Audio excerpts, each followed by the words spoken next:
আসসালামু আলাইকুম রহমতুল্লাহ। আশা করি আল্লাহর অশেষ রহমতে আপনারা সবাই ভালো এবং সুস্থ আছেন। সম্মানিত ভাইয়েরা, আজকে আমরা পেইন্টিং ফর কনস্ট্রাকশন লেভেল 3 এর ৪র্থ নাম্বার অধ্যায় অর্থাৎ কাঠের সারফেসে রং করা এই বিষয়টা নিয়ে আলোচনা করব ইনশাআল্লাহ।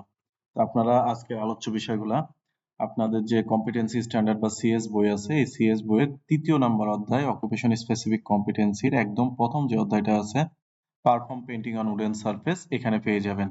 এটা আপনাদের বইয়ের ১৭ থেকে ১৯ নাম্বার পেজে বিস্তারিত আলোচনা করা আছে। তো আমরা আজকে কি কি বিষয় নিয়ে আলোচনা করব একটু দেখে নিই। প্রথমে আলোচনা করব কাজের প্রস্তুতি গ্রহণ। অর্থাৎ কাঠের সারফেসে রং করতে গেলে আপনাকে প্রস্তুতি গ্রহণ করতে হবে খুব সুন্দর করে। যেমন আপনি যেখানে রং করবেন এই জায়গাটা যেন আলো বাতাস চলাচল করে এরকম একটা জায়গা হইতে হবে। অর্থাৎ খুব সুন্দর শুষ্ক একটা জায়গায় করবেন, বদ্ধ ঘরে করা যাবে না। তারপরে যদি ইলেকট্রিক কোনো পয়েন্ট থাকে এই পয়েন্টগুলো আপনি আগে ডিসকানেক্ট করে নিবেন। তারপরে কোনো যদি ফ্লেমেবল প্রোডাক্ট থাকে তাহলে এই জিনিসগুলো আপনাকে এখান থেকে সরাইতে হবে। তো এগুলো হচ্ছে কাজের সাধারণ প্রস্তুতি। এরপরে আপনি যে জায়গাটাতে রং করবেন এই রং করার সারফেসটা আপনাকে খুব সুন্দর করে প্রস্তুত করে নিতে হবে। এরপরে আপনি কাঠের সারফেসের উপর এনামেল পেইন্ট করবেন এবং কাজ শেষে আপনি কাজের জায়গা পরিষ্কার পরিচ্ছন্ন করে আপনার যে যন্ত্রপাতিগুলো আছে এগুলো সুন্দর করে সংরক্ষণ করে আপনার কাজটা শেষ করবেন। অর্থাৎ আমরা চতুর্থ অধ্যায়ে ৪টা বিষয় নিয়ে আলোচনা করব। কাজের প্রস্তুতি গ্রহণ, রং করার জন্য সারফেসের প্রস্তুতি, কাঠের উপর এনামেল রং প্রয়োগ করা এবং সর্বশেষ কাজের জায়গা পরিষ্কার রাখা এবং যন্ত্রপাতি সংরক্ষণ করা।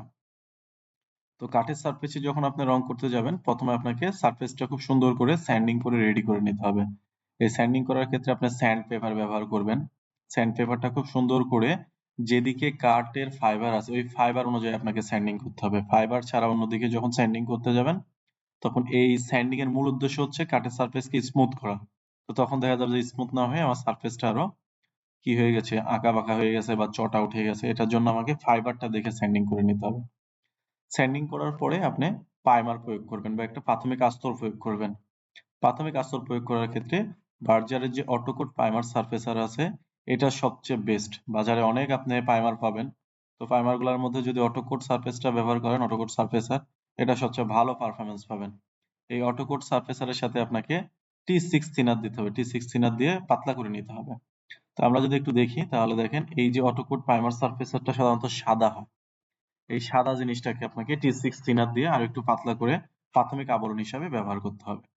এটার কিছু বিশেষ বৈশিষ্ট্য আছে, যেমন এটা বলা হচ্ছে অ্যালকিড পিগমেন্ট এবং ফিলারের বিশেষ গেট ভিত্তিক একটা প্রাইমার।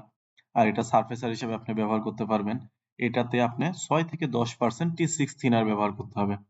থিনার কোনো সময় অতিরিক্ত ব্যবহার করবেন না। থিনার অতিরিক্ত ব্যবহার করা পরিবেশের জন্য ক্ষতিকর এবং আপনার রঙের জন্য ক্ষতিকর। রঙের স্যাগিং হয়ে যাবে যদি অতিরিক্ত থিনার ব্যবহার করেন।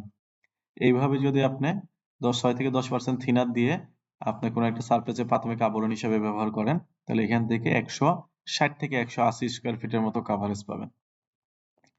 আপনার যখন প্রাইমারটা প্রয়োগ করা শেষ হয়ে যাবে তখন আপনাকে প্রয়োগ করতে হবে টপ কোট। তো টপ কোট প্রয়োগের আগে আমরা একটু জানি যে এই যে অটোকোড প্রাইমার সারফেসার এটা কোন কোন সারফেসে প্রাথমিক আবরণ হিসেবে ব্যবহার করা হয়। আমরা যদি অপশনগুলো দেখি এখানে তাহলে এখানে দেখেন কাঠ বা বোর্ড সারফেস, লোহার সারফেস, প্লাস্টার সারফেস বা কোনোটিই নয়, কোনটা অ্যান্সার হবে? এখানে কাঠে এবং বোর্ডে উভয় সারফেসে ব্যবহার করতে পারবেন। কোনো কোনো ক্ষেত্রে লোহার সারফেসও ব্যবহার করা যায়, কিন্তু এখানে আনসার হবে কাঠ বা বোর্ড সারফেসে। আপনার যখন প্রাইমার প্রয়োগ করা শেষ হয়ে যাবে তখন আপনাকে সিনথেটিক এনামেল পেইন্ট প্রয়োগ করতে হবে বা যেকোনো একটা এনামেল পেইন্ট প্রয়োগ করতে হবে। তবে এক্ষেত্রে এনামেল পেইন্টের ক্ষেত্রে আপনার সবচেয়ে ভালো যে এনামেল পেইন্ট, বাজারে প্রচলিত এনামেল পেইন্টগুলোর মধ্যে সবচেয়ে ভালো এনামেল পেইন্ট হচ্ছে বার্জারের আরএসসি যে পেইন্টটা আছে বা সিনথেটিক এনামেল পেইন্ট এটা। এটার কিছু বিশেষ বৈশিষ্ট্য আছে। এই বৈশিষ্ট্যগুলোকে বলা হচ্ছে দেখেন, এটা ফটো ডিআর ফর্মুলা সমৃদ্ধ একটা প্রোডাক্ট। এটা কাচের মতো একটা স্বচ্ছ ফিনিশ পাবেন আপনি। ক্ষতিকর সীসামুক্ত এবং আলাদা কোনো বার্নিশের প্রয়োজন হবে না। শুধুমাত্র এই প্রোডাক্টটা না, বার্জারের কোনো প্রোডাক্টেই কোনো প্রকারের কোনো সীসা বা লেড নেই। এটার জন্য বার্জারের প্রোডাক্টগুলো আপনারা খুব সহজেই খুব ইজিলি ব্যবহার করতে পারবেন। এটা আপনার স্বাস্থ্য ঝুঁকি কমাবে। তো এবার আমরা দেখব যে একদম প্রথম থেকে শেষ পর্যন্ত কিভাবে কাঠের সারফেসে এনামেল পেইন্ট গুলো আমরা প্রয়োগ করব। এই পর্যায়ে আমরা সিনথেটিক এনামেল পেইন্টের প্রয়োগ পদ্ধতি নিয়ে কথা বলবো। সিনথেটিক এনামেল পেইন্ট প্রয়োগ করার ক্ষেত্রে একদম প্রথম থেকে শেষ পর্যন্ত যদি বলি, আপনাকে সারফেসটা খুব সুন্দর করে স্যান্ডিং করে রেডি করে নিতে হবে। সারফেসটা স্যান্ডিং করে রেডি করে নেওয়ার পরে আপনাকে প্রাইমার ব্যবহার করতে হবে বা অটোকোড প্রাইমার সারফেসার ব্যবহার করবেন, এরপরে আপনি যে কোনো একটা সিনথেটিক এনামেল পেইন্ট প্রয়োগ করবেন। যে সিনথেটিক এনামেল পেইন্টটা প্রয়োগ করবেন এটার জন্য আপনাকে পেইন্টটা প্রথমে রেডি করে নিতে হবে।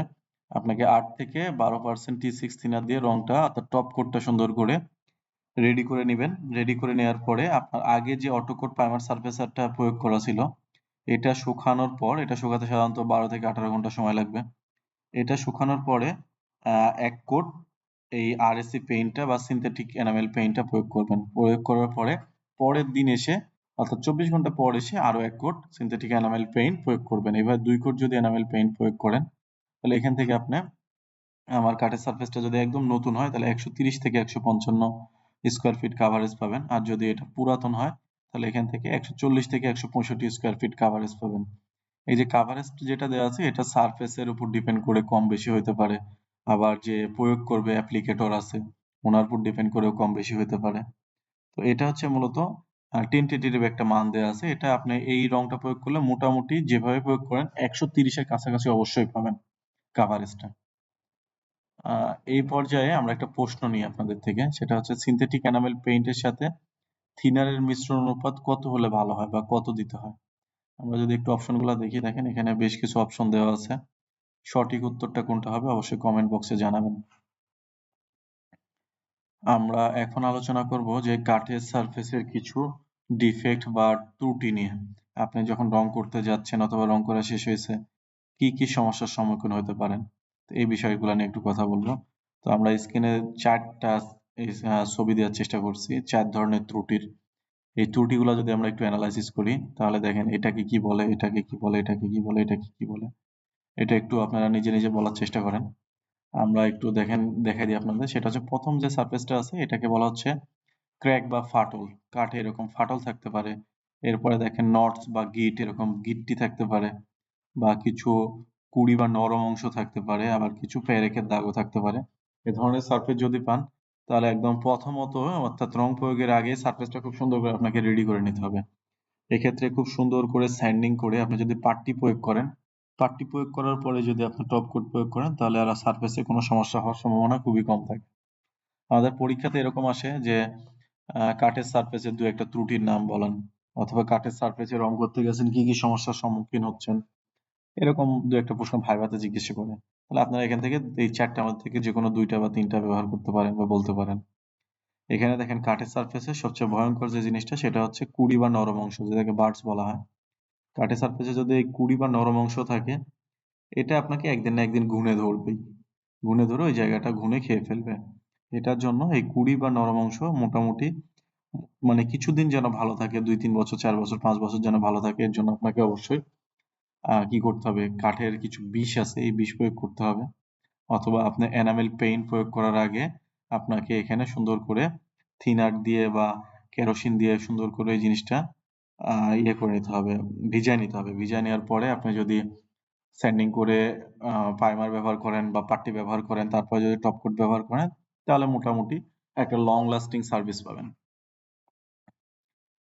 আমরা এখন সিনথেটিক এনামেল পেইন্টের এই যে এতক্ষণ কথা বললাম এই কথা শেষে আমরা যদি সারাংশে আসি তাহলে দেখতে পাবো যে এই সিনথেটিক এনামেল পেইন্টের কিছু সুবিধা আছে, কিছু অসুবিধাও আছে। তো আমরা একটু যদি প্রথমে সুবিধাগুলো দেখি তাহলে এটা বলা হচ্ছে, দেখেন এই সিনথেটিক এনামেল পেইন্টে আপনি কাঠ, লোহা, প্লাস্টার সারফেস সব জায়গায় ব্যবহার করতে পারবেন। এবং এটার যদি স্পেশাল কিছু সুবিধা বলি বা অ্যাডভান্টেজ বলি, এটা আপনি কোনো একটা সারফেসে প্রয়োগ করলে খুবই চকচকে ফিনিশ পাবেন এবং একটা দীর্ঘস্থায়ী পারফরম্যান্স পাবেন। এবং এই রং শুকানোর পরে দেখবেন যে খুব সুন্দর একটা গ্লসি ভাব পাবেন। এটা পানি এবং আর্দ্রতা প্রতিরোধ করবে, অনেকদিন পর্যন্ত রং টিকে থাকবে, ফ্যাড হবে না, যেটা ওয়াটার বেস রঙের ক্ষেত্রে কিছুদিন পর ফ্যাড হয়ে যায়। এক্ষেত্রে এখানে এই সমস্যাটা হবে না। এরপরে এটা পরিষ্কার করাও খুব সহজ, আপনি কাঠে লোহাতে সব জায়গায় ব্যবহার করতে পারবেন। বিশেষ করে সিনথেটিক এনামেল পেইন্ট গুলা দরজা, জানালা, গ্রিল, আলমারি বা কাঠের সারফেস এই সমস্ত জায়গাতে সবচেয়ে বেশি ব্যবহার করা হয়। আমরা যদি একটু ডিসঅ্যাডভান্টেজ দেখি বা অসুবিধাগুলা দেখি তাহলে এখানে দেখেন এটা মূলত সবচেয়ে বড় অসুবিধা হচ্ছে শুকাইতে অনেক বেশি সময় লাগবে। আর যেহেতু সিনথেটিক এনামেল পেইন্টে আপনি থিনার ব্যবহার করতেছেন, থিনারের একটা বাজে গন্ধ আছে। এই গন্ধটা আপনাকে অনেক সময় অস্বস্তিতে ফেলে দিতে পারে। এরপরে আপনার স্বাস্থ্য ঝুঁকি হইতে পারে। আপনি যদি দীর্ঘ সময় সিনথেটিক এনামেল পেইন্ট করেন তাহলে দেখবেন যে একটা মাথা ঘোরানো বা ঝিমানি ভাব আসতেছে, বমি বমি ভাব আসতেছে। আবার যদি এই সিনথেটিক এনামেল পেইন্টগুলো কোনো দাহ্য পদার্থের পাশে থাকে তাহলে আগুন ধরার একটা সম্ভাবনা থাকে। যেহেতু এখানে থিনার ব্যবহার করতেছেন, সুতরাং এই থিনারটা পরিবেশের সাথে মিশে যাবে। সুতরাং এটা পরিবেশের জন্য একটা ক্ষতিকর জিনিস। আমরা এনামেল পেইন্ট প্রয়োগের ক্ষেত্রে কিছু সতর্কতা অবলম্বন করব। এটার মধ্যে অন্যতম হচ্ছে মাস্ক, সেফটি গগলস, গ্লাভস এগুলো আমাকে অবশ্যই পরিধান করতে হবে। তারপর স্প্যাচুলা দিয়ে রং ভালোভাবে সুন্দর করে মিক্সার করে নিতে হবে। যদি আনইউজড রং থাকে, অর্থাৎ কিছু রং যদি বেঁচে যায়, খুব সুন্দর করে আমার যে উপরে ঢাকনাটা আছে এই ঢাকনাটা খুব সুন্দর করে শক্ত করে লাগায় দিতে হবে, যেন পরবর্তী দিন আমি এই রংটা ব্যবহার করতে পারি। এরপরে একদিনের রং যখন আরেকদিন ব্যবহার করবেন অবশ্যই সেঁকে নেবেন, যদি ময়লা টয়লা পড়ে থাকে তাহলে খুব সুন্দর করে সেঁকে নিয়ে তারপর প্রয়োগ করতে হবে। এরপরে রং ভালোভাবে শুকানোর পূর্বে কোনো অবস্থা ওই জায়গাতে স্পর্শ করা যাবে না। আমরা জানি যে রং শুকানোর মূলত 4টা পদ্ধতি আছে, বা 3টা পদ্ধতি সবচেয়ে বেশি বহুল প্রচলিত, যেমন soft die, tag die, hard die. এই জিনিসগুলো আমরা একটু অবশ্যই লক্ষ্য করে, অর্থাৎ ভালোভাবে না শুকানোর পর্যন্ত ওই জায়গাতে আমাকে কোনো অবস্থায় স্পর্শ করা যাবে না। আর যেহেতু সিনথেটিক এনামেল পেইন্টে থিনার ব্যবহার করা হয়, থিনারটা পরিবেশের জন্য ক্ষতিকর, তাহলে প্রয়োজনের অতিরিক্ত থিনার কোনো অবস্থায় মিক্সার করবেন না। অতিরিক্ত তাপমাত্রা যদি মানে তাপমাত্রা যদি খুবই কম থাকে অথবা অতিরিক্ত যদি থাকে, এই অবস্থায় এনামেল পেইন্টটা না প্রয়োগ করলে সবচেয়ে ভালো।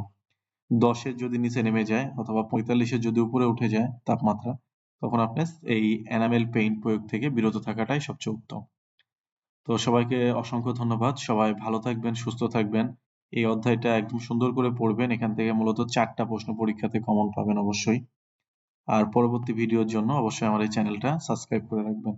সবাই ভালো থাকবেন, সুস্থ থাকবেন। আল্লাহ হাফেজ।